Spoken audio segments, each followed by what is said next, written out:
साथियों, एक जबरदस्त खबर इस समय सुर्खियों में है और खबर है भारत में हुए इलेक्शन के बाद प्रधानमंत्री नरेंद्र मोदी और जेपी नड्डा जी के भविष्य को लेकर के। ऐसा मैं क्यों कह रहा हूं? क्योंकि हाल ही में प्रधानमंत्री नरेंद्र मोदी ने लगातार तीसरी बार प्रधानमंत्री पद की शपथ तो ले ली, लेकिन इस शपथ के साथ साथ ही उत्तर प्रदेश में मिली बीजेपी की हार, साथ ही पश्चिम बंगाल में हुई बीजेपी की हार, और तो और जिस राम मंदिर को बीजेपी अपने लंबे समय से चुनावी एजेंडे में रखकर चल रही थी, उस शहर अयोध्या में बीजेपी का हार जाना, कि निश्चित ही बीजेपी के लिए और भारतीय जनता पार्टी के साथ साथ भारतीय जनता पार्टी का जो वैचारिक संगठन है आरएसएस, उसके लिए एक बड़ा ही थॉटफुल प्रश्न है। प्रधानमंत्री नरेंद्र मोदी और योगी आदित्यनाथ, इन दोनों के बीच में केमिस्ट्री बनी है या बिगड़ी है, यह चुनावी हलकों में चर्चा तो रही है, लेकिन एक बड़ा प्रश्न यह छोड़ गई है कि उन क्षेत्रों में जहां बीजेपी का कभी स्ट्रांग होल्ड हुआ करता था, हिंदी पट्टी क्षेत्र, जहां पर प्रभु राम के लेकर के जो मूवमेंट बीजेपी ने चलाया था उसके सबसे ज्यादा लोग थे, अल्टीमेटली उन राज्यों में भी बीजेपी को इतना नुकसान क्यों हुआ? चाहे फिर वो राजस्थान हो, चाहे वो उत्तर प्रदेश हो, चाहे फिर वो हरियाणा हो, चाहे पश्चिम बंगाल हो, इन सभी राज्यों में बीजेपी को इतना नुकसान क्यों हुआ? और नुकसान हुआ यही कारण है कि बीजेपी को गठबंधन में जाकर सरकार बनानी पड़ी। अदरवाइज राम मंदिर मूवमेंट के बाद जहां एक और यह लग रहा था कि इस बार 400 पार तो आसान नंबर है, जिस समय राम मंदिर का इनॉग्रेशन हुआ, जिस राम मंदिर के अंदर प्राण प्रतिष्ठा महोत्सव हुआ, उसके बाद पूरा देश राममय था और यह लग रहा था कि अब अगर बीजेपी चुनाव लड़ती है तो यह आसानी से लैंडस्लाइड विक्ट्री पुराने 2 बार से भी ज्यादा निकाल ले जाएगी। ऐसा क्या हुआ जिसके चलते ये गठबंधन पर मजबूर हुए? लगभग ऐसा लगा कि सरकार नहीं बन रही होगी। इन सब विषयों पर आज के सेशन में चर्चा होगी, क्योंकि बीजेपी क्यों हारी ये केवल बीजेपी के लिए सोचने का प्रश्न नहीं है। बीजेपी का जो थिंक टैंक है, बीजेपी की जो असली पकड़िए जो रीढ़ की हड्डी है, जिसका नाम है आरएसएस, उसके प्रमुख मोहन भागवत जी का हाल ही में बयान वायरल हो रहा है, जिस वायरल बयान से यह कयास लगाए जा रहे हैं कि आरएसएस बीजेपी की कार्यशैली से प्रसन्न नहीं है। और आरएसएस प्रसन्न नहीं है, इसका सीधा सा अर्थ यह है कि वो कोई बड़ा परिवर्तन समाज में ला सकती है। चुनावी जानकारों का और बहुत सारे मीडिया विश्लेषकों का कहना है कि इस बार के चुनाव में बीजेपी के द्वारा, आरएसएस के द्वारा उत्तर प्रदेश, पश्चिम बंगाल जैसे क्षेत्रों में पूरी तरह निष्क्रियता दिखाई गई। यानी कि इस एजेंडे को बरकरार रखने में कि जो बीजेपी कहती है कि मोदी की गारंटी, बोले नहीं, हम देश की गारंटी चाहते हैं। जिस प्रकार से अयोध्या मंदिर की प्राण प्रतिष्ठा को लेकर के प्रधानमंत्री नरेंद्र मोदी के द्वारा अपने आप को पुजारी के रूप में व्यक्त करना, साथ ही साथ ऐसे लोगों को हाल ही के समय पार्टी में शामिल करना जो पहले आरएसएस और हिंदुओं को भला बुरा कहते रहे, उन्हें पार्टी में मिला लेना, ऐसे लोगों को पार्टी के अंदर ज्यादा महत्व देना, बीजेपी के अंदर ज्यादा महत्व देना जो पहले हिंदू विरोधी या फिर बीजेपी विरोधी रहे हैं, उन्हें तवज्जो देना, और हिंदूवादी थॉट को बढ़ाकर आगे ले जाने वाले नुपुर शर्मा जैसे कार्यकर्ता और नेताओं को हाशिए पर बिठा देना, इससे आरएसएस बेहद खफा है। इस बात को और ज्यादा बल मिलता है जब मोहन भागवत जी का हाल ही में नागपुर में बयान आता है, और साथ ही साथ जैसे शिवसेना का मुखपत्र है सामना, जैसे चाइना का मुखपत्र है ग्लोबल टाइम्स, ऐसे ही आरएसएस का एक अखबार है जिसका नाम है ऑर्गेनाइजर, जो कि अंग्रेजी में लिखा जाता है। उस पूरे लेटर के अंदर बीजेपी क्यों हारी और आरएसएस के क्या भेद हैं या मत भिन्नताएं हैं, इस विषय पर चर्चा हुई। अब एक बड़ा प्रश्न जो ये लोग नहीं जानते कि बीजेपी और आरएसएस में क्या कनेक्शन है, आज का सेशन देखिए, उससे आपको यह क्लैरिटी होगी। और इस सेशन के बाद आपको यह समझ में आएगा कि अगर आरएसएस चाह ले तो क्या वाकई में सरकार से बीजेपी को हटाकर या फिर सरकार में से बीजेपी के नेता जो कि आरएसएस को अवॉइड कर रहे हैं उन्हें हटाकर दूसरी सरकार बनाई जा सकती है? इस विषय को आज के सेशन में आपको समझना है, क्योंकि हाल ही में मोहन भागवत जी के जो बयान हैं जिसमें यह है कि ट्रू सेवक इज नॉट एरोगेंट। असल में प्रधानमंत्री नरेंद्र मोदी अपने बारे में अक्सर प्रधान सेवक कहते हैं। इसमें मोहन भागवत जी का यह बयान, जो कि आरएसएस के प्रमुख हैं, और जो लोग नहीं जानते आरएसएस क्या होता है, आरएसएस का बीजेपी पर क्या इंफ्लुएंस है, आरएसएस का कहने का क्या मतलब है, वो आज के इस डिटेल सेशन में डिटेल में समझ जाएंगे। लेकिन मोहन भागवत जी का यह बयान कि एक सेवक जो होता है ना, सच्चा सेवक, वो एरोगेंट नहीं होता, एरोगेंट का मतलब अहंकारी नहीं होता, गुस्सैल नहीं होता, घमंडी नहीं होता। ऐसा बयान निश्चित ही सेवक टर्म को पकड़कर, प्रधान सेवक टर्म को पकड़कर दिया गया है। साथ ही साथ इन्होंने एक चीज और पर बयान दिया है मोहन भागवत जी ने, और वो बयान है मणिपुर को लेकर के। और मणिपुर को लेकर कहा है कि मणिपुर पर ध्यान कौन देगा। अगर आपको ध्यान हो तो मणिपुर हिंसा जिसको साल भर से ऊपर हो चुका है, जिसको लेकर के बीजेपी के खिलाफ इंडिया अलायंस ने जबरदस्त प्रचार किया, जिसमें उन्होंने यह कहा कि मणिपुर जल रहा है, प्रधानमंत्री एक बार भी वहां नहीं गए हैं, प्रधानमंत्री ने मणिपुर को लेकर कोई काम नहीं किया है।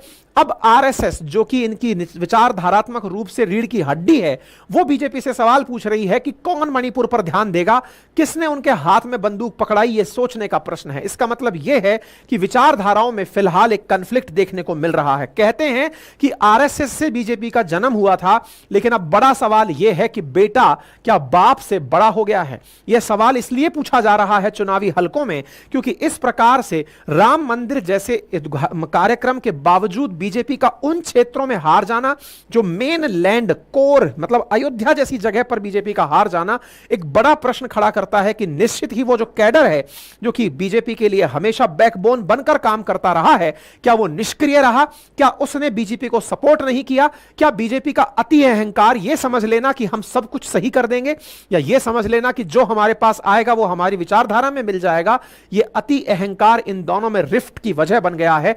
आज के बहुत सारे कमेंट से इसको समझेंगे, लेकिन पहले उन लोगों के लिए यह जानकारी जो आरएसएस के बारे में नहीं जानते। साथियों, एक दौर था जिस समय भारत के अंदर हिंदू मुस्लिम के बीच में कॉन्फ्लिक्ट क्रिएट होने लगा था। हिंदू मुस्लिम के बीच का कॉन्फ्लिक्ट अगर इतिहास में चलकर देखा जाए तो 1905 में सबसे पहले तब लामलाइट में आया जब बंगाल विभाजन हुआ। बंगाल विभाजन के समय बंगाल विभाजन में हिंदू मुस्लिमों को लड़ाने का प्रयास उस समय एक दुर्जन व्यक्ति हुआ करता था जिसका नाम था लॉर्ड कर्जन, उसने किया था। क्योंकि अंग्रेजों की नीति थी कि फूट डालो और राज करो, फूट डालो राज करो की नीति को ध्यान में रखते हुए अंग्रेजों ने भारत के हिंदू और मुसलमानों को लड़ाना शुरू किया। बंगाल का विभाजन कर दिया और पूर्वी बंगाल और पश्चिमी बंगाल बना दिया। बंगाल का विभाजन हुआ, उससे पहले भारत में हिंदू मुस्लिमों के बीच में कभी इस प्रकार का रिफ्ट पैदा करने का अंग्रेजों ने प्रयास नहीं किया था, लेकिन वो इस बार इस प्रयास को करने में कामयाब हुए। प्रयास करने में कामयाब हुए, परिणाम यह निकला कि 1906 के अंदर आगा खां के नेतृत्व में नवाब सलीमुल्लाह को लेकर के एक गठन किया गया मुस्लिम लीग नामक संगठन का। वही मुस्लिम लीग जो कि बाद में चल करके पाकिस्तान बनाई। 1906 के अंदर यानी कि बंगाल विभाजन के बाद हुए मुस्लिम लीग के गठन के चलते वही मुस्लिम लीग, यानी कि सोचकर देखिए एक छोटी सी चीज कितनी बड़ी नासूर बन गई। अंग्रेजों ने किस प्रकार से भारत के विभाजन की नींव डाली। खैर, 1906 के अंदर मुस्लिम लीग का गठन होता है। 1911 के अंदर वापस से बंगाल विभाजन को रद्द कर दिया जाता है, कोलकाता से राजधानी को उठाकर दिल्ली ट्रांसफर कर दिया जाता है। साथ ही साथ भारत के अंदर इसी दौर के अंदर यानी 1920 के दशक के अंदर लगभग मध्य में गांधी जी का भारत आगमन हो जाता है। गांधी जी भारत आकर के जब पहुंचते हैं उस समय पर भारत के अंदर अंग्रेजों के खिलाफ आंदोलन चलते हैं, जिनमें से खिलाफत जैसे आंदोलन प्रमुख होते हैं। और उन आंदोलनों के अंदर भारत अंग्रेजों के द्वारा मुसलमानों को दी गई एक विशिष्ट सुविधा जिसे सेपरेट इलेक्टोरेट कहते हैं उसको मान लेता है। अब इसको ऐसे समझिए कि 1909 के अंदर मार्लेमेंटो सुधार हुए थे। मार्लेमेंटो सुधार के अंदर मार्लेमेंटो सुधारों के अंदर यह कहा गया था कि मुसलमान जो अपने आप को प्रतिनिधित्व दिलाना चाहते हैं संसद के अंदर, तो बोले मुसलमान ही मुसलमान को वोट देगा, मुसलमान किसी अन्य जाति को अन्य धर्म को वोट नहीं देगा। तो इस प्रकार से एक सेपरेट इलेक्टोरेट की व्यवस्था अंग्रेजों ने 1909 में और कर दी थी, यानी कि अब मुसलमान और ज्यादा यूनाइट होने लगे थे। 1906 के अंदर मुस्लिम लीग का गठन, 1909 के अंदर सेपरेट इलेक्टोरेट यानी कि मुसलमान ही मुसलमान को वोट देगा, इस प्रकार का इलेक्टोरेट। ये वाली जब बात हुई तो इस बात के बाद में कांग्रेस ने इसका पुरजोर विरोध किया। उस समय की कांग्रेस ने पुरजोर विरोध किया, बोले नहीं साहब आप ये मत दीजिए, ऐसे तो हमारा देश टूट जाएगा। अगर कोई व्यक्ति अपनों को ही वोट देने लगेगा तो फिर धीरे धीरे वो अपनों के बारे में ही सोचने लगेगा, इससे देश टूटेगा। कांग्रेस ने इस बात का पुरजोर विरोध किया, लेकिन अंग्रेज नहीं झुके, वो इस बात को लेकर चलते रहे। गलती कांग्रेस से कब हुई? जब खिलाफत आंदोलन हुआ तो कांग्रेस ने जिस चीज का पहले विरोध किया था 1909 में, इसको अब मान्यता दे दी। मान्यता दे दी का मतलब यह हुआ कि अंग्रेजों के खिलाफ मुसलमानों का साथ पाने के लिए सेपरेट इलेक्टोरेट जैसी चीज को भी कांग्रेस ने सही मान लिया कि ठीक है, मुसलमान मुसलमानों को वोट दें, लेकिन फिलहाल मिल जाओ, हमें अंग्रेज भगाने हैं। हिंदू मुस्लिम एकता का यह जो प्रयास किया गया था, इससे मुसलमानों को यह समझ में आ गया कि अंग्रेजों को भगाना प्राथमिकता हो सकती है, लेकिन अगर हम अपने हितों का ख्याल रखते हुए आगे बढ़े तो निश्चित ही एक दिन अपने लिए अलग देश बनाने में कामयाब हो जाएंगे। समय बढ़ता गया, अंग्रेज नहीं रुके। उनने 1919 के अंदर मॉन्टेग्यू चैम्सफोर्ड सुधार किए। उसमें जो पहले मुसलमानों को सेपरेट इलेक्टोरेट दिया गया था, अब अंग्रेजों को दे दिया, सिखों को दे दिया। धीरे धीरे सेपरेट इलेक्टोरेट, यानी कि वो व्यक्ति अपनों को ही वोट देगा, लोगों के अंदर फूट डालने का काम अंग्रेजों ने और शुरू कर दिया। इस तरह की परिस्थितियों को बनता हुआ देखकर हिंदुओं को यूनाइट करने के लिए आरएसएस की स्थापना की गई। आरएसएस यानी राष्ट्रीय स्वयंसेवक संघ।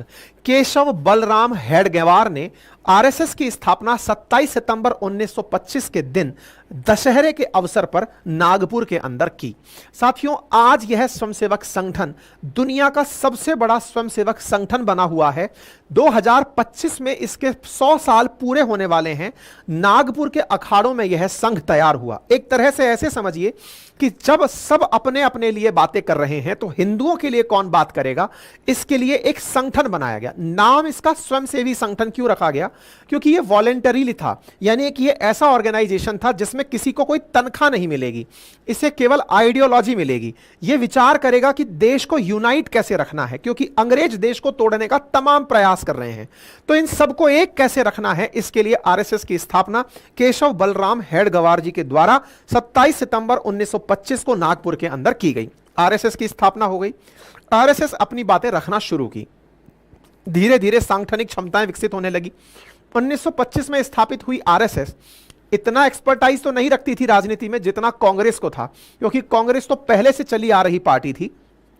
आरएसएस के द्वारा बहुत से ऐसे निर्णय लिए गए जो कि हिंदुओं को ध्यान में रखकर रखे जा रहे थे, यानी ऐसे निर्णय कि हिंदुओं का हित कैसे हो, इसको ध्यान में रखकर आरएसएस अपने द्वारा कार्य का संचालन कर रही थी। हेडगेवार जी के द्वारा 17 लोगों के साथ मिलकर अपने ही जगह, अपने ही घर में बैठकर के इसकी स्थापना की गई थी। धीरे धीरे इसका संघ का नामकरण हुआ राष्ट्रीय स्वयंसेवक संघ। 17 अप्रैल 1926 को इसका नामकरण हुआ, मेरे जन्म दिवस के दिन। इसके बाद में साहब धीरे धीरे यह काम और बढ़ने लगा और हेडगेवार जी को सर्वसम्मति से संघ का प्रमुख चुन लिया गया। सर संघ चालक इन्हें बना दिया गया। सर संघ चालक इस समय पर मोहन भागवत जी हैं। यानी जिस प्रकार से हेडगेवार जी उस समय थे, आज इस पूरे आरएसएस के सर संघ चालक। अब यह आरएसएस कितना बड़ा हो चुका है, इसके बारे में समझिए। साथियों, इस समय आरएसएस में 1 करोड़ से ज्यादा प्रशिक्षित सदस्य हैं। इंटरेस्टिंग बात यह है, किसी को भी तनख्वाह नहीं मिलती है, किसी को भी कोई भी अलग से फैसिलिटी नहीं मिलती है। सभी लोग एक जैसी यूनिफॉर्म रखते हैं, एक जैसा विचार, राष्ट्र की एकता, भारत की एकता, हिंदू राष्ट्र की स्थापना, इस विचार को लेकर आगे बढ़ते हैं। संघ परिवार में 80 से ज्यादा समविचारी और आनुषंगिक संगठन है। बस इस बात पर ध्यान दीजिएगा, 80 से ज्यादा समविचारी यानी कि एक जैसी थॉट रखने वाले संगठन हैं। आरएसएस के अंदर संगठन हैं। दुनिया के लगभग 40 देशों में आरएसएस सक्रिय है। 56,000 से ज्यादा दैनिक शाखाएं लगती हैं। शाखाएं का मतलब है कि रोजाना लोग इकट्ठे होते हैं, बातचीत करते हैं, और यहां पर कोई भी पॉलिटिकल बात नहीं होती है।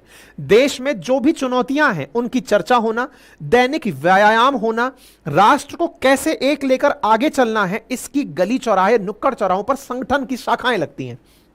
करीब 13,000 साप्ताहिक मंडली होती हैं, 9,000 मासिक शाखाएं, मंथ ऑन मंथ ये लोग मिलकर के चर्चाएं करते हैं। इसमें कोई भी रजिस्ट्रेशन नहीं होता है कि साहब आप गए और आपने कोई रजिस्ट्रेशन करा लिया, नहीं, बस आप पहुंच गए, इस आधार पर आपकी उपस्थिति मान ली जाती है। 50 लाख से ज्यादा स्वयंसेवक नियमित रूप से शाखाओं में जाते हैं। देश के हर तहसील और लगभग 55,000 गांवों में शाखाएं लग रही हैं। तो उम्मीद है कि अब आपको ये जो स्ट्रेंथ है ना, इससे आपको कुछ सेंस बनेगा। असल में बीजेपी की जो असली ताकत है वो यही संघ है। संघ क्यों है? आप विचार कीजिए, 80 से ज्यादा तो संगठन है आरएसएस के पास। 1 करोड़ से ज्यादा प्रशिक्षित सदस्य हैं, यानी कि ये वैसे प्रशिक्षित सदस्य हैं जो कि परेड ग्राउंड के ऊपर, गणतंत्र दिवस की परेड ग्राउंड में परेड कर सकते हैं। इतने जबरदस्त तरीके से मार्च पास्ट करना, मतलब शरीर के सौष्ठव को बढ़ाने की एक्सरसाइज करना जानते हैं। पूरी तरह प्रशिक्षण प्राप्त लोग हैं और जो देश के लिए काम करना चाहते हैं। इंटरेस्टिंग बात देखिए, यही जो ताकत है ना, ये बीजेपी को स्थापित करने में काम आई थी। अब आप पूछेंगे वो कैसे, तो चलिए थोड़ा आगे बढ़ते हैं। ये जो 80 संगठन है ना, इस पर ध्यान दीजिएगा। असल मायने में क्या हुआ, जब ये आरएसएस हिंदूवादी थॉट के साथ आगे बढ़ने लगा, इसी बीच में आरएसएस वर्सेस कांग्रेस, इनके बीच में कॉन्फ्लिक्ट भी बढ़ने लगा, क्योंकि कांग्रेस का प्रथम प्रयास था कि कैसे अंग्रेजों को भगाया जाए, और आरएसएस का प्रयास था कि कैसे हिंदुओं को लेकर एक किया जाए, हिंदुओं की एकता, केवल हिंदुओं के बारे में विचार। क्योंकि एक तरफ मुस्लिम लीग जब वो काम कर रही है तो हिंदुओं के लिए कौन सा संगठन है, बस ये थॉट के साथ आगे बढ़ते जा रहे थे, और भारत को कैसे एक रखना है इस पर काम करते जा रहे थे। महात्मा गांधी जी के जो प्रयास थे, वो प्रयास मतलब जैसे कि आपको याद हो कि जब डायरेक्ट एक्शन डे मुस्लिम लीग के द्वारा अनाउंस किया गया पाकिस्तान की मांग को लेकर के, भारत में भयंकर दंगे हुए, तो गांधी जी उपवास पर बैठ गए कि नहीं, मेरे देश के अंदर दंगे नहीं होने चाहिए, हिंदू मुस्लिम भाई भाई हैं, इन्हें साथ रहना चाहिए। तो ऐसी स्थिति में इन दोनों के बीच में कुछ रिफ्ट्स पैदा होने लगी कि आप इस तरह से इनको साथ मत लीजिए, ये लोग जो हैं साथ रहना नहीं चाहते हैं। खैर, ये वैचारिक मतभेद कई बार कई जगहों पर कोट भी किए गए हैं, कोई बात नहीं। एक दिन महात्मा गांधी जी की हत्या हो जाती है। महात्मा गांधी जी की जब हत्या होती है तो इस हत्या को संघ से जोड़कर रखा जाता है। क्यों? क्योंकि असल मायने में जिस व्यक्ति ने महात्मा गांधी जी को गोली मारी थी, उस व्यक्ति के संबंध आरएसएस से जोड़े गए कि यह व्यक्ति आरएसएस का पहले कार्यकर्ता हुआ करता था। इसके चलते आरएसएस को प्रतिबंधित कर दिया गया। नाथूराम गोडसे ने जब महात्मा गांधी जी को गोली मारी तो कहा गया कि नाथूराम गोडसे संघ के विचारों से प्रभावित है, और ऐसी स्थिति में संघ को बैन कर दिया गया। और संघ के जो सरसंघ चालक हैं, जैसे फिलहाल के लिए आज जब हम बात कर रहे हैं तो सरसंघ चालक मोहन भागवत जी हैं, ऐसे उस समय के सरसंघ चालक गुरु गोलवलकर जी को बंदी बना लिया गया। यह वो दौर था जिस समय आरएसएस को यह समझ में आने लगा कि हमने देश को एकीकृत करने के लिए, हिंदू को यूनिफाइड करने के लिए प्रयास तो खूब किए, लेकिन राजनीति में हमारा कोई भी इंटरफेरेंस नहीं है।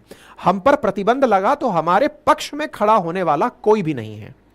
जब पक्ष में खड़े होने वाला कोई भी नहीं है, अपनी बात रखने वाला, देश के मंच पर बात करने वाला कोई भी नहीं है, तब पहली बार आरएसएस को रियलाइज हुआ कि नहीं, हमें राजनीति में आने की आवश्यकता है। हमारी एक विंग ऐसी हो जो राजनीतिक मंच पर राजनेताओं के सामने जाकर वाद विवाद करे और डिस्कस करे कि नहीं, आप गलत हैं, आप हम पर गलत आरोप लगा रहे हैं। राजनीति का अपना महत्व है, ठीक है। ऐसे ही आरएसएस को दूसरी बार जब देश में आपातकाल लगा तब बैन किया गया, और तीसरी बार जब बाबरी मस्जिद विध्वंस हुआ उस समय पर भी आरएसएस को बैन किया गया। 3 बार आरएसएस को बैन किया गया, ठीक है साहब। आरएसएस की बैन की कहानी सुनी। अब आरएसएस से बीजेपी कैसे बनी उस पर चलते हैं, और साथ ही साथ आरएसएस पर से प्रतिबंध कैसे हटे, कैसे आरएसएस को इतनी इज्जत फिर मिलना शुरू हुई, उस पर चर्चा करते हैं। बात है 1962 की, जब चीन ने धोखे से भारत पर आक्रमण कर दिया। उस समय पर आरएसएस के कार्यकर्ताओं के द्वारा, जो कि प्रशिक्षित कार्यकर्ता हैं, इनके द्वारा सैनिकों की मदद के लिए उनको अपनी तरफ से रसद पहुंचाना, जहां जहां पीड़ित हैं उनको उपचार देना, सरहदी इलाकों में पहुंच करके सैनिकों के पास सहायता पहुंचाना, यह काम आरएसएस ने किया। मतलब सोचकर देखिए कि जिस समय सरहद पर युद्ध सैनिक लड़ रहा हो, तब आरएसएस के प्रशिक्षित कार्यकर्ता उनकी मदद करने के लिए पहुंच रहे हैं। इस काम को तत्कालीन प्रधानमंत्री नेहरू जी ने नोटिस किया, और ऐसा करते हुए 1963 में गणतंत्र दिवस की परेड में संघ को बुलाया कि आप अपने द्वारा जो प्रशिक्षित शाखा के लोग हैं इन्हें लेकर आइए, और इस परेड में जिस तरह से सेना परेड करती है ऐसे परेड करवाइए। तो यहां पर आप देख सकते हैं, यहां पर 3500 से अधिक एक कॉन्टिजेंट यहां पर स्वयंसेवकों का एक यूनिफॉर्म में पहुंचा और परेड ग्राउंड में प्रॉपर तरीके से परेड की गई, यानी कि झंडे को सम्मान देते हुए। देश का यह बहुत ही खास और ऐतिहासिक क्षण था जिस समय ऐसा हुआ। फिर बात आती है बीजेपी की एंट्री कैसे हुई। अच्छा, एक चीज मैं आपको यहां और बता दूं, ये जो आप विवेकानंद मेमोरियल जिसकी बात कर रहे हैं, जहां पर प्रधानमंत्री जाकर के अभी जाकर ध्यान लगाए थे, ये भी आरएसएस के द्वारा ही बनाया गया था। मतलब ये वो काम था जिस समय पर इंदिरा गांधी जी को बुला करके आरएसएस के ही एकनाथ रनाडे हुआ करते थे, जिन्होंने इस विवेकानंद शिला स्मारक का निर्माण किया था और इंदिरा गांधी जी से इसका वो करवाया था, इनॉग्रेशन कराया था। यानी कि एक तरह से मेन स्ट्रीम पॉलिटिक्स के अंदर आरएसएस को वैल्यू मिलने लगी थी, ठीक है। अब साफ आप सवाल आता है कि आरएसएस ने बीजेपी की स्थापना क्यों की। तो हुआ यह कि कैसे हम अपने आप को राजनीति में लेकर जाएं। तो इसलिए अब अपने वॉलंटियर्स में से बीजेपी की स्थापना का काम करते हैं। अब बीजेपी की स्थापना कैसे करनी है, इसके लिए क्या करें, इसके बारे में आप थोड़ा ध्यान से सुनें। देखिए, अगर आप विकिपीडिया पर जाएंगे ना, तो आरएसएस के साथ जो जुड़े हुए ऑर्गेनाइजेशंस हैं उनमें आप बीजेपी को सबसे ऊपर पाएंगे। यानी कि मैंने आपसे कहा ना 40 संगठन आरएसएस से जुड़े हुए हैं, इनमें सबसे ऊपर आप बीजेपी को पाएंगे। कहते हैं कि जब आरएसएस बैन हुई 30 जनवरी 1948 को, जब गांधी जी को गोली लगी नाथूराम गोडसे से, तो उस समय आरएसएस के जो प्रमुख सरसंघचालक थे उनको गिरफ्तार किया गया। तो यह महत्व महसूस किया गया कि अपनी बात कौन रखेगा। गोलवलकर जी को गिरफ्तार कर लिया गया, आरएसएस की कोई राजनीतिक बात रखने वाला बचा ही नहीं, कोई पार्टी नहीं हमारी जो जाकर के अपनी बात रखे, राजनीतिक समर्थन दिखाए।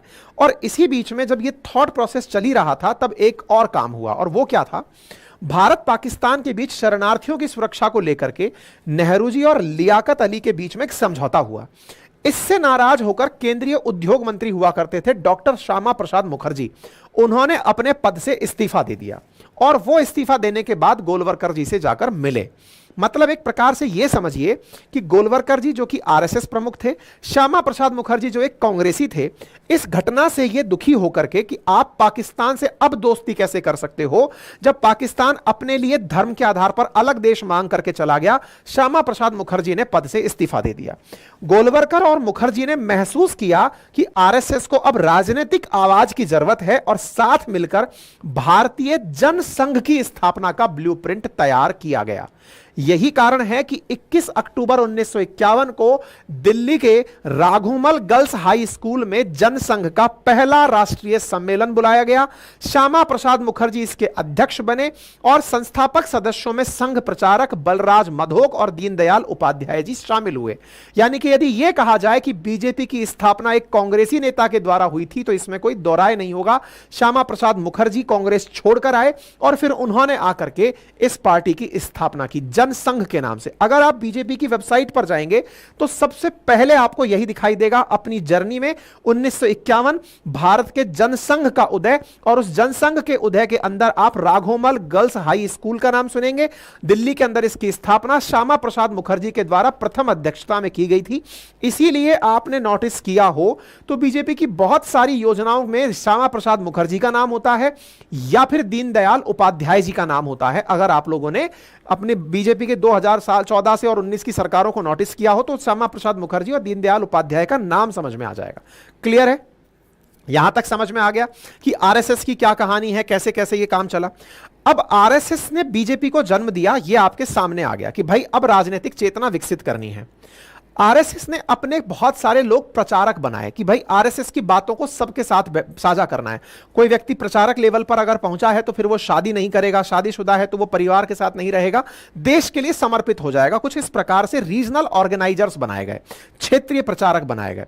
मोदी जी भी आरएसएस के ऐसे ही एक संभाग स्तरीय प्रचारक हुआ करते थे 1978 में, और उन्हें काम दिया गया सूरत और वडोदरा के आरएसएस के कामकाज को संभालने का। 1979 में वो अपने आरएसएस के काम से दिल्ली आए, जहां पर उन्होंने आरएसएस का इतिहास और इमरजेंसी का काल गुजारा। इसी पूरी कहानी में जब मोदी जी आरएसएस के साथ जुड़े हुए थे, इसी कालखंड में मोदी जी को जनरल सेक्रेटरी बना करके भेजा गया। अब देखिए, बीजेपी के अंदर आज भी जो जनरल सेक्रेटरी रैंक का पद है ना, स्टेट लेवल पर या केंद्र लेवल पर, वो आरएसएस का ही होता है, आरएसएस का ही नेता वहां जाकर बैठता है। ऐसे ही मोदी जी को गुजरात में जनरल सेक्रेटरी बनाकर भेजा गया। फिर जनरल सेक्रेटरी से उन्हें वहां पर सीएम बनाया गया, और सीएम बनाकर पीएम पद के लिए भी आरएसएस ने ही इनका नाम 2012 में प्रस्तावित किया कि चूंकि मोदी जी प्रचारक रहे हैं, आरएसएस के विचार जानते हैं, आरएसएस के लिए, राष्ट्र के लिए समर्पित हैं, इसलिए इनका नाम 2012 में राजनाथ सिंह जी के माध्यम से गोवा अधिवेशन में 2013 में बुलवाया गया। राजनाथ सिंह जी भी आरएसएस के ही कार्यकर्ता रहे हैं। तो इस तरह से आरएसएस ने अपने नेताओं से कहा कि भैया मोदी जी का नाम प्रचारित करिए। अच्छा, जिस समय इनका नाम लाइमलाइट में लाया गया था, that is the time of 2013। Technically अगर बात किया जाए तो आज से लगभग 11 साल पहले, यानी मोदी जी उस समय 62 साल के आसपास रहे होंगे। ये सामान्यतया इस तरह के नेताओं पर फोकस करते हैं जो कम उम्र के हों, संघ की विचारधारा, विचारधारा हिंदू राष्ट्र की विचारधारा, देश को एक रखने की विचारधारा। एक चीज यहां पर और समझने की है, यहां पर हिंदू राष्ट्र का मतलब, अखंड भारत का मतलब समावेशी विकास है। यहां पर यह अर्थ नहीं है कि हिंदू हिंदू रहेंगे, मुसलमानों को बाहर निकाल दिया जाए, नहीं।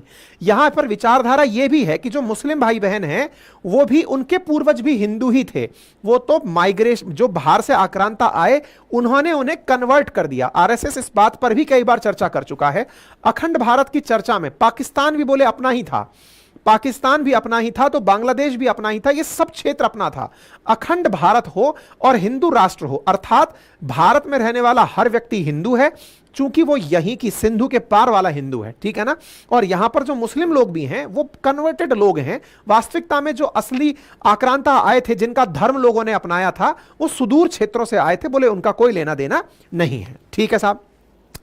तो आरएसएस के द्वारा आज की राजनीति में बहुत सारे लोगों को ऑलरेडी बीजेपी में भेजा गया है। अब आप देखिए, नरेंद्र मोदी जी को उठा लीजिए, राजनाथ सिंह जी को उठा लीजिए, नितिन गडकरी जी, वेंकैया नायडू जी स्वर्गीय हो चुके हैं, बंदारू दत्तात्रेय, शिवराज सिंह चौहान जी, देवेंद्र फडणवीस जी, मनोहर लाल खट्टर जी, ये तमाम वो नेता हैं जो आरएसएस पृष्ठभूमि से हैं और देश की राजनीति में सक्रिय भूमिका निभा रहे हैं। अब एक बड़ा प्रश्न यहां पर और आता है, और वो क्या है? आरएसएस की पृष्ठभूमि से आता है, लेकिन अमित शाह तो बीजेपी से हैं, वो तो आरएसएस से नहीं है। अब इसका क्या लॉजिक है? तो अब हुआ ये कि अब बीजेपी को राजनीति करने वाले लोग भी चाहिए थे। संघ की विचारधारा अपनी है, लेकिन संघ के कंडीशंस तो बहुत टाइट हैं। भाई प्रचारक लेवल का आदमी परिवार वाला ही नहीं होगा। ऐसी स्थिति में अब प्रश्न यह था कि इस संगठन को और बढ़त कैसे दी जाए। तो बीजेपी में थॉट के साथ, यानी देश के अंदर देश की जो आइडियोलॉजी है, जो आरएसएस की आइडियोलॉजी है, उसको बढ़ाते हुए जो भी व्यक्ति इसमें आएगा उसका स्वागत है।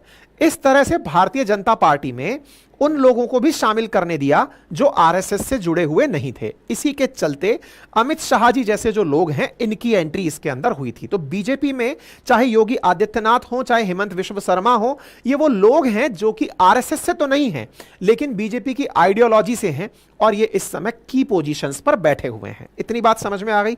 तो ये समझ में आया कि बीजेपी आरएसएस से कितना कनेक्टेड है, बीजेपी के जन्म में आरएसएस का क्या महत्व है। आप इस तरह से सोचिए कि हां, और सोचिए, स्वर्गीय अटल बिहारी वाजपेयी जी भी आरएसएस के कार्यकर्ता, बड़े वाले कार्यकर्ता थे। इसी कारण उनको प्रधानमंत्री के लिए आरएसएस ने नाम दिया। आरएसएस ये कर कैसे जाती है? उसकी जो शाखाएं हैं ना, जो प्रशिक्षित 1 करोड़ से ऊपर कार्यकर्ता हैं, वो घर घर जाकर, परिवार परिवार जाकर लोगों को बताते हैं कि इस सरकार से आपको क्या लाभ है, देश के लिए क्या अच्छा है, किस प्रकार से देश को चलना चाहिए। ये जो कार्यकर्ताओं की फौज है ना, जो अनुशासित फौज है, ये असल में बीजेपी की भी बैकबोन है, ये उनकी ताकत है। अब इस ताकत को क्या हुआ, बस यहीं से सारी दिक्कत है। असल में हाल ही के समय पर बीजेपी और आरएसएस के बीच में हल्की सी रिफ्ट देखी गई। क्यों? क्योंकि जिस बीजेपी को बच्चे की तरह आरएसएस ने जन्म दिया था, अब वो बच्चा बड़ा हो गया है। अब वो बच्चा बड़ा हुआ है तो बच्चे के अंदर ये विचार आने लगा है कि मैं आरएसएस के बिना भी चल सकता हूं। ये बिल्कुल वैसे है जैसे बचपन में कभी आप लोगों ने जब साइकिल चलाना शुरू किया हो, तो आपके पापा ने आपको साइकिल चलाते समय पीछे से साइकिल को पकड़ के रखा था ताकि आप गिर ना जाएं। आप बढ़िया साइकिल चलाए, आप साइकिल चलाए, आपको दिक्कत ना हो तो साइड में व्हील्स भी लगा दिए कि ताकि आप बहुत अच्छे से साइकिल चलाएं, आप में एक कॉन्फिडेंस आ जाए कि मैं साइकिल चला लूंगा। फिर आपका हाथ हल्के से, बच्चा जिद करता है पापा से, पापा मेरा हाथ छोड़ो, पापा मेरा हाथ छोड़ो, मुझे साइकिल चलानी है। आप उस हाथ को छुड़ाने की जिद करने लगते हैं। ऐसा ही हाल ही के दिनों में बीजेपी और आरएसएस में देखने को मिला है। नड्डा जी का एक बयान, नड्डा जी जो कि अपने आप में आरएसएस के कार्यकर्ता रहे, एबीवीपी अखिल भारतीय विद्यार्थी परिषद जो कि आरएसएस की मतलब वो है, विद्यार्थी यूनिट है, उनके द्वारा हाल ही में एक बयान दिया गया और उस बयान में यह कहा गया कि अब बीजेपी आरएसएस के बिना भी रह सकती है। इस बयान से बहुत ज्यादा मामला बिगड़ा। मतलब हाल ही में जब बयान आया, मैं वो बयान लेकर के आना भूल गया हूं, शायद मैं लेकर भी आया था। हाँ, नड्डा जी का बयान था और उस बयान में इन्होंने इस तरह की एक लाइन बोल दी थी कि हाँ, शुरू में हम अक्षम थे, थोड़े कमजोर थे, तब आरएसएस की जरूरत थी, आज हम बढ़ गए हैं, सक्षम हैं, तो बीजेपी अब अपने आप को चलाती है, यही अंतर है। जब नड्डा जी से ये पूछा गया था इंडियन एक्सप्रेस के अखबार के इंटरव्यू में कि आरएसएस आज भी आपको चलाती है क्या, तब इन्होंने कहा नहीं, अब हम अपने आप चलते हैं। असल मायने में जिस आरएसएस ने बीजेपी को खड़ा किया, अब वही आरएसएस कि को ये बात सुनने में मिले कि साहब हम तो अब अपने आप से चल लेते हैं, ये बात अपने आप में बहुत ज्यादा नुकसान पहुंचाई। ये नुकसान पहुंचाई और इसके पीछे का बड़ा कारण, ये बयान नड्डा साहब का एक दिन में नहीं आया था। इस बयान के पीछे की कहानी और पटकथा बहुत पहले से लिखी जानी शुरू हो गई थी। कब से? राम मंदिर के उद्घाटन से। असल में राम मंदिर मूवमेंट को चलाने वाले थे अडवाणी जी। अडवाणी जी ने उसके लिए रथ यात्रा निकाली थी, जनता को पूरा एकीकृत किया था, लेकिन राम मंदिर इनॉग्रेशन में उन्हें अस्वस्थ बता करके उस जगह ले जाया ही नहीं गया। कहीं ऐसा ना हो कि राम मंदिर के उद्घाटन में अडवाणी जी पूरी लाइमलाइट ले लें कि देखो इनकी वजह से राम मंदिर बना है। नंबर दूसरा, आरएसएस ने प्रधानमंत्री नरेंद्र मोदी जी को वहां पर पुजारी के भेष में खड़े होने का विरोध किया था कि भाई आप इस पूजा को ना करें, यह काम संत महात्माओं का है, उन्हें करने दें। लेकिन आरएसएस की इस बात को भी इग्नोर किया गया। आरएसएस ने अपने द्वारा कुछ लोगों का नाम सजेस्ट किया था गेस्ट लिस्ट के अंदर कि इन्हें बुलाइए जिन्होंने मंदिर निर्माण के लिए इतने प्राण प्रतिष्ठा ली है। अयोध्या के आसपास बहुत से ऐसे परिवार हैं जिन्होंने चप्पलें नहीं पहनी, राजपूतों ने सर पे पगड़ी नहीं बांधी कि जब तक मंदिर नहीं बन जाएगा हम ये प्रण लेते हैं। बोले उन्हें आप सम्मान कार्यक्रम में बुलाइए, उन्हें बीजेपी ने इस कार्यक्रम के अंदर नहीं बुलाया। आरएसएस ने बीजेपी से यह कहा था राम मंदिर इनॉग्रेशन के दौर में कि आप इस कार्यक्रम को जनता का कार्यक्रम रहने दें, इसे पॉलिटिकल इवेंट ना होने दें, इससे नुकसान होगा। राम सबके हैं, राम को किसी एक पार्टी से, किसी एक कार्यकर्ता से, किसी एक परिपाटी से ना जोड़ें। बोले इससे आपको नुकसान होगा। आरएसएस की इस बात को भी बीजेपी ने नहीं सुना। साथ में यह भी कहा गया कि उन लोगों को इस कार्यक्रम में ना बुलाएं जो राम को गाली देते आए हैं। लेकिन बीजेपी ने कई बॉलीवुड सेलिब्रिटीज को भी इस इनॉग्रेशन के अंदर बुलाया ताकि यह दिखाया जा सके ये कितना इंक्लूसिव है। इस प्रकार के कार्यक्रम को एक पार्टी विशेष के कार्यक्रम का रंग दे दिया गया। जो कार्यक्रम पूरे देश का होना चाहिए था उसे एक पार्टी विशेष का कार्यक्रम दिखा दिया गया। इससे राम मंदिर पर बीजेपी की छाप छूट गई। लेकिन राम असल में सबके हैं, आरएसएस यही कहता है। आरएसएस ने हमेशा से यही कहा और यही कारण है कि आरएसएस और बीजेपी के बीच में मत भिन्नता आई। यही कारण है कि अयोध्या और उत्तर प्रदेश में जो कार्यकर्ता आरएसएस के थे वो सक्रिय नहीं हुए मंदिर निर्माण के बाद। बीजेपी के इस एजेंडे को, जिसमें मोदी जी ने अपनी गारंटी कहकर के प्रचारित करना शुरू किया, आरएसएस के कार्यकर्ता प्रचारित करने नहीं निकले। उन्होंने कहा ठीक है, अब आप बड़े हो चुके हैं, नड्डा जी खुद कह रहे हैं कि अब हम सक्षम हैं, तो सक्षम है तो जाइए और खुद से कर लीजिए। जिस अयोध्या में राम मंदिर को लेकर के इतना प्रचार प्रसार हुआ, उस अयोध्या में बीजेपी हार गई। जिस उत्तर प्रदेश में यह पूरा मूवमेंट चला, उस उत्तर प्रदेश में बहुत बुरी तरह से बीजेपी को शिकस्त का सामना करना पड़ा।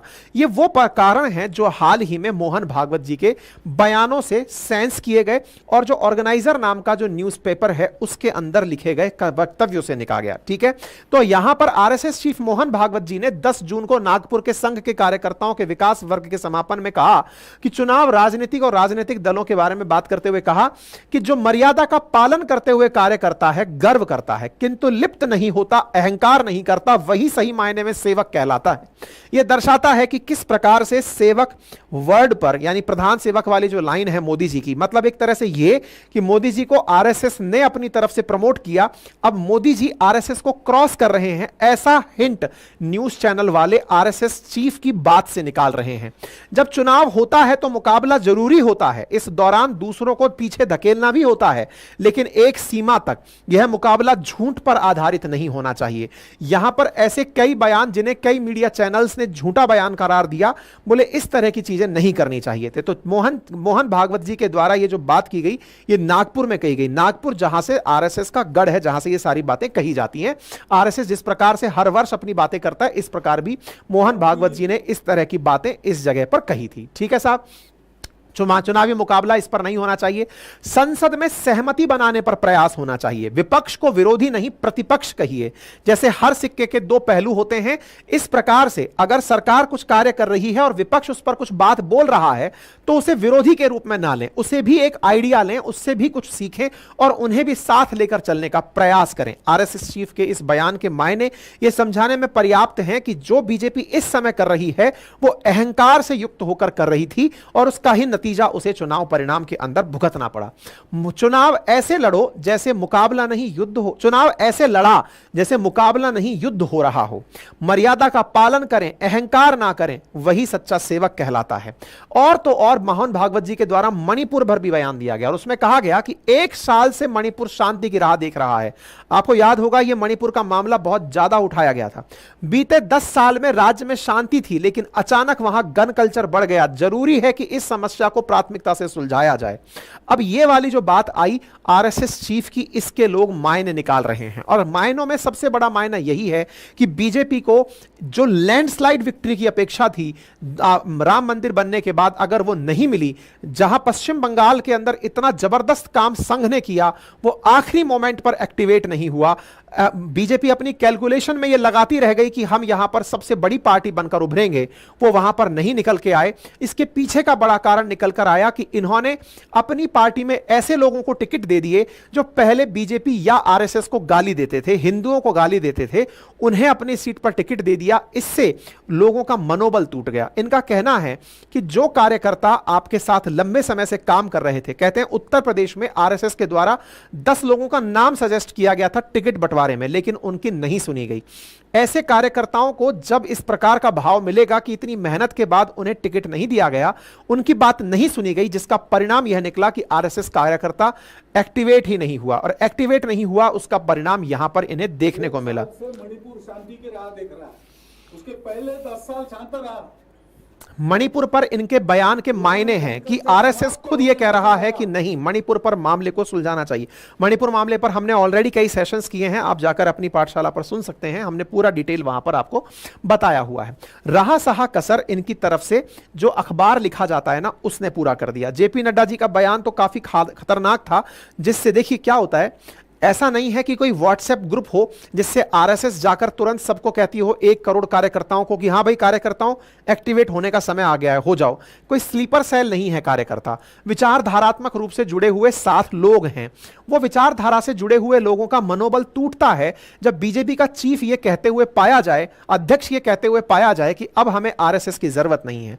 अगर कोई ये कह दे तो आप विचार कीजिए कि वो व्यक्ति जिसने तन मन धन से पार्टी को खड़ा किया, पार्टी की विचारधारा को खड़ा किया, उसको मोहन भागवत जी के कहने का इंतजार नहीं है कि वो कहेंगे कि हां भाई आराम करो अब मत उठना। वो ऑटोमेटिक निष्क्रिय हो गया कि अब आपको मेरे काम की वैल्यू ही नहीं है तो मैं काम क्यों करूं।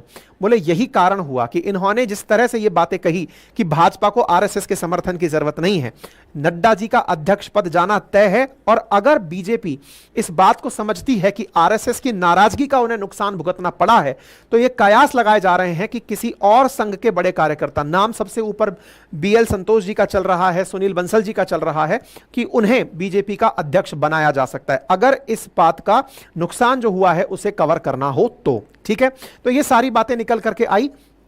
अच्छा, अब ये वो है ऑर्गेनाइजर करके, वॉइस ऑफ द नेशन करके आरएसएस का मुखपत्र है, यानी कि एक तरह से कहिए कि जैसे चीन का ग्लोबल टाइम्स है ना, एक तरह से इनका अखबार है आरएसएस का।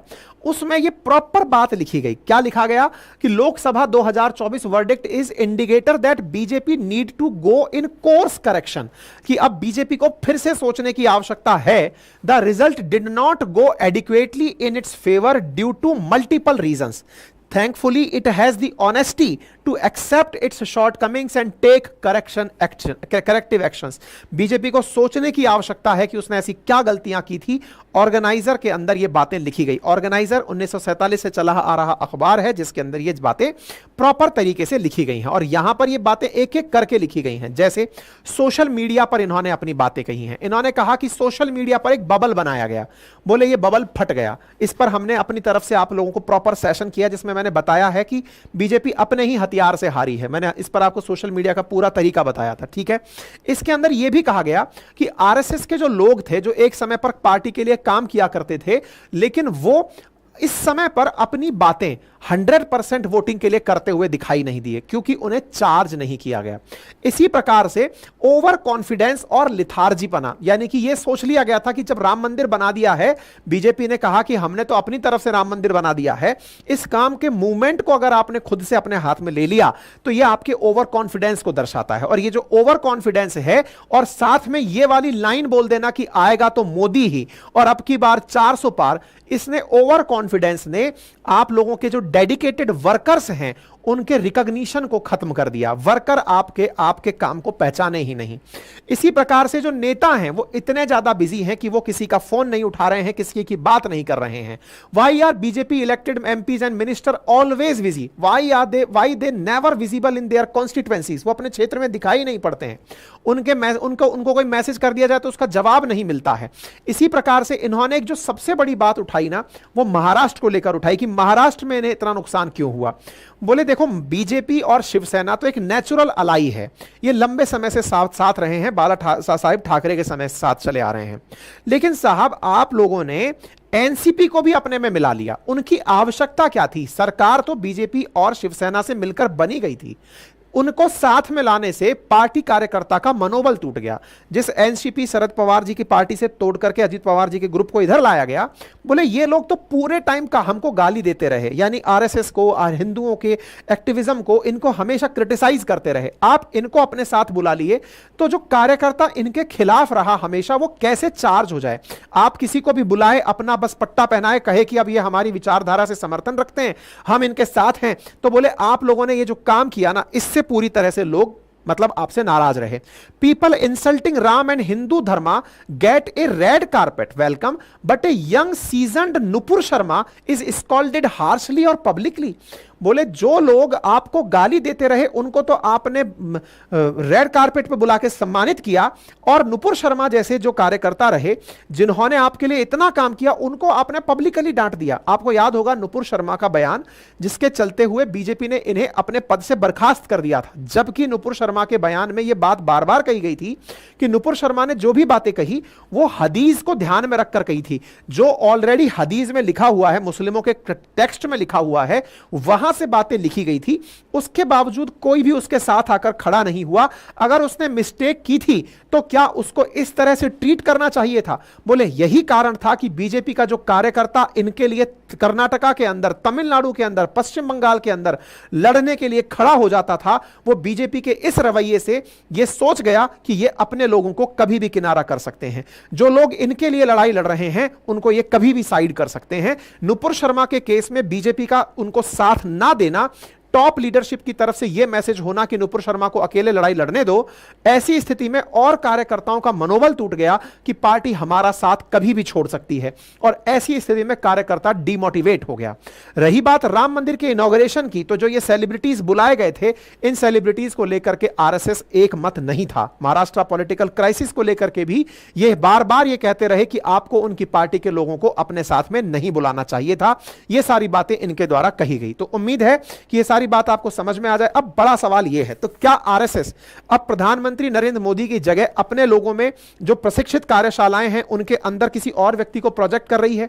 तो देखिए, जैसा मैंने आपसे कहा कि इनका कोई व्हाट्सएप ग्रुप नहीं है जहां 1 करोड़ लोगों को मैसेज भेज दिया जाए, लेकिन अब एक अंडर करंट चलना शुरू हो रही है। और वो अंडर करंट क्या चल रही है लोगों के बीच में कि मोहन भागवत जी आदित्यनाथ से खुश हैं। योगी आदित्यनाथ जो कि मतलब इस पूरी की पूरी विचारधारा को लेकर आगे चल सकते हैं, और भविष्य में जैसे कभी नरेंद्र मोदी जी को प्रोजेक्ट किया गया था, आपको याद होगा कि योगी आदित्यनाथ जी को भी उत्तर प्रदेश का सीएम बनाने को लेकर कोई भी मत एकता नहीं थी, लेकिन आरएसएस चीफ के इंटरफेयर के बाद ही इन्हें सीएम बनाया गया था।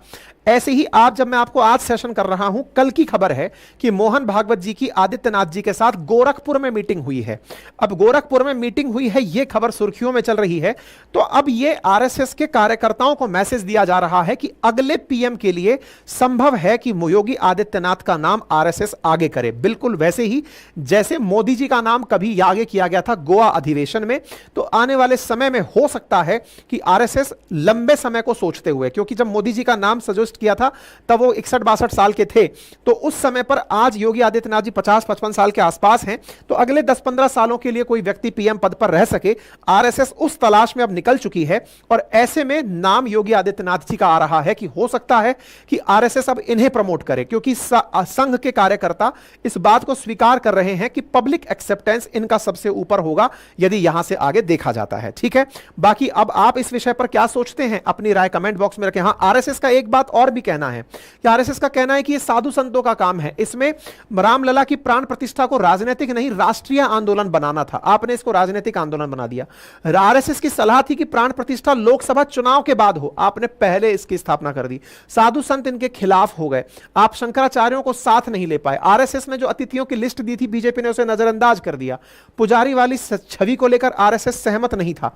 आडवाणी जी को प्राण प्रतिष्ठा कार्यक्रम से दूर रखने की कोशिश की गई, इससे आरएसएस खुद खुश नहीं था। टिकट बंटवारे को लेकर, जो उत्तर प्रदेश में टिकट बंटवारा हुआ उसको लेकर आरएसएस खुश नहीं था। इन सभी बातों के बारे में यहां बातें लिखी गई हैं, तो अब देखना होगा आगे क्या होता है। बाकी आप इस विषय पर क्या राय रखते हैं अपनी बात कमेंट बॉक्स में जरूर रखें। ये सारा कंटेंट की पीडीएफ अपनी पाठशाला.com पर मिल जाएगी, नंबर 1। और हमारे जो नोट्स हैं, जो हमारे कंटेंट में ये सब बातें जो लिखी हुई हैं, ये हमारे बुक्स में जो हमारे एप्लीकेशन अपनी पाठशाला पर उपलब्ध है वहां से ले सकते हैं। हमारे कोर्सेज भी अपनी पाठशाला से आप ले सकते हैं। थैंक